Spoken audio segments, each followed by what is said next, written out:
As of today, there are over 9,400 firefighters fighting fires in California, fires that have burned almost 250,000 acres.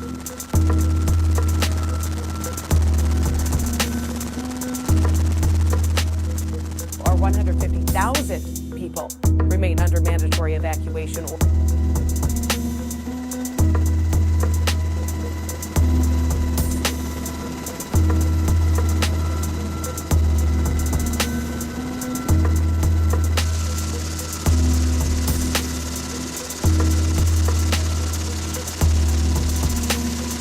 Latest on the three largest fires, starting with the Camp Fire in Butte County.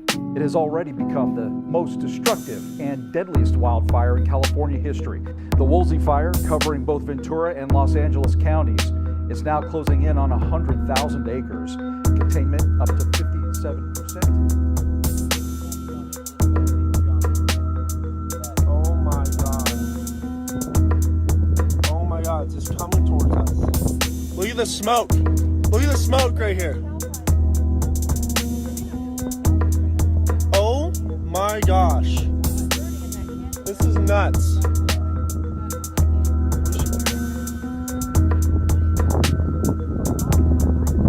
Look at this.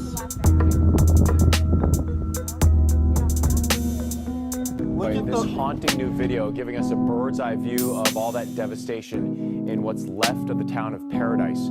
Through all that smoke, you can still see building after building reduced to rubble, charred roads on every block, and burned out cars on nearly every property. And the death toll continues to rise. 56 people now confirmed dead. Flames have destroyed more than 10,000 structures and burned 218 square miles.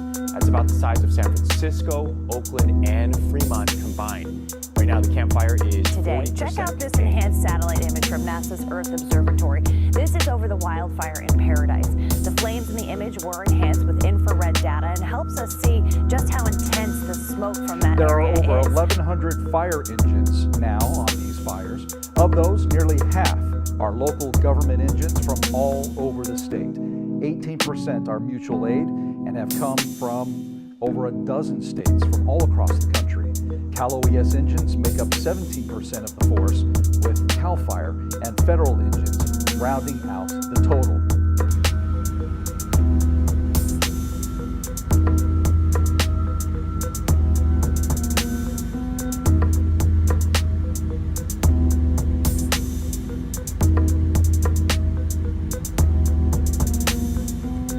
Now to a live look outside from our San Jose airport camera, where you can see those hazy skies there. The smoke from the Camp Fire continues to fill the Bay Area, and meteorologist Mary Lee has more on this hazardous air. That's right, Michelle, and I just got off the phone with the Bay Area Air Quality Management District. They are now extending that spare the air alert through next Tuesday. That means 13 days in a row. Recommends staying inside as much as possible while air levels remain at this unhealthy level. But if you have to go outside, it strongly suggests you wear a mask. There was no problem getting them, but as of this morning, they were going pretty quick, and we happened to grab the last truck out. To preserve the supply, they're only selling 2 masks per customer.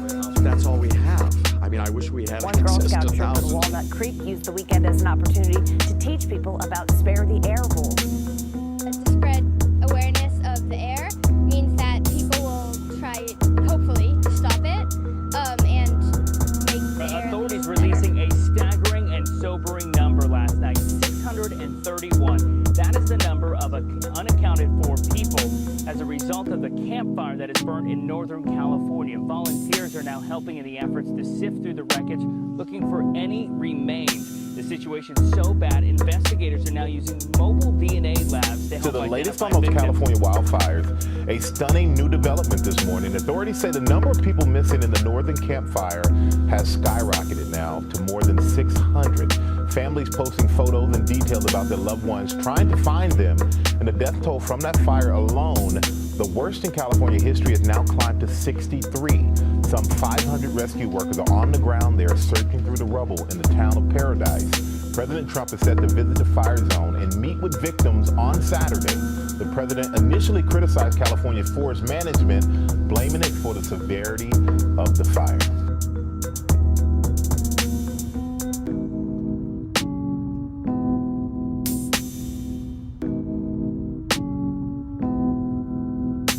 addition to becoming the state's deadliest ever wildfire, the Camp Fire has also become the most destructive. More than 6,400 homes have been reduced to rubble already. The most immediate concern right now is searching for more than 220 people who are still BG&E did missing. report a power line problem just minutes before the fire broke out Thursday morning. Now, State Senator Jerry Hill says he is looking into legislation that would break up the state's investor-owned utilities or make them public, essentially saying public safety should be put ahead of Far profit. from over in Southern California. We'll continue to follow that for you. Kenny and Michelle.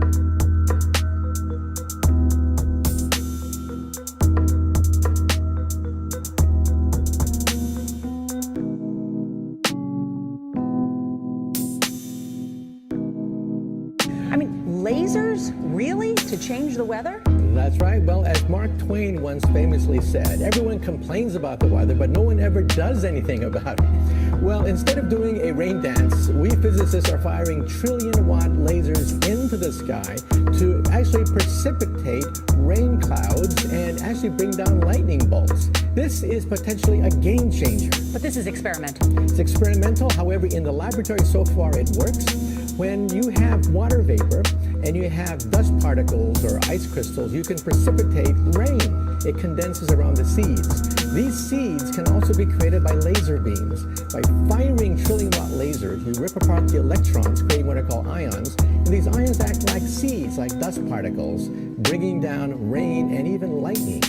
Go ahead. Well, this fascinates me in part because, too, I remember reading the stories that China had used this during the Olympics, that the USSR had used this after Chernobyl to create rain clouds. I mean, did those really work then? We have some of these capabilities now? Inconclusive. Even in the 60s, the CIA used this to bring down monsoons during the Vietnam War, to wash out the Viet Cong. Governments have been Was playing with alleged this to. thing. Alleged to. Alleged to, right. Yeah. Now, we realize that for decades now, these governments have been alleged to have experimented with weather control, but nothing conclusive. This time we're bringing in the laws of physics rather than simply waving our hands and uttering mumbo-jumbo. We're actually using trillion-watt lasers now. And in the laboratory, sure enough, they precipitate rain out of water vapor. Sure enough, you can actually bring down electricity down the beam. So what does it mean for drought areas that need to have rain for crops? And if they don't have them, there's the consequences of famine.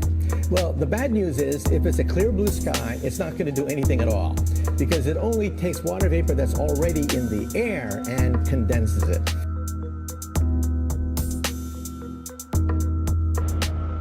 Now, the most amazing thing is that cloud up there, which was generated by the engine, is just a mixture of hydrogen and oxygen. It's water vapor.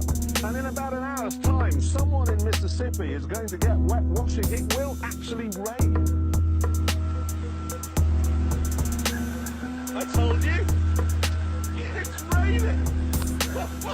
That's unbelievable. Oh. NASA's playing golf. It's making its own weather.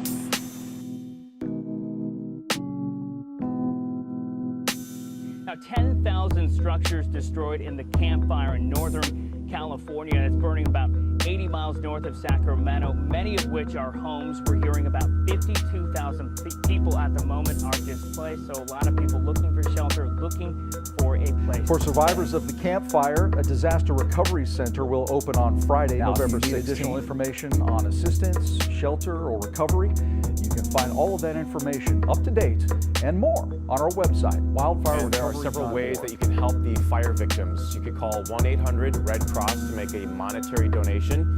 To donate to the United Way Relief Fund, you can text BUTTEFIRE to 91999. And the Salvation Army has its own hotline number. You can help them as well by dialing this number on your screen. It is 1-800-SAL-ARMY. And finally, Airbnb asking users to list any properties that they have available for evacuees. Heavenly Father, please help us.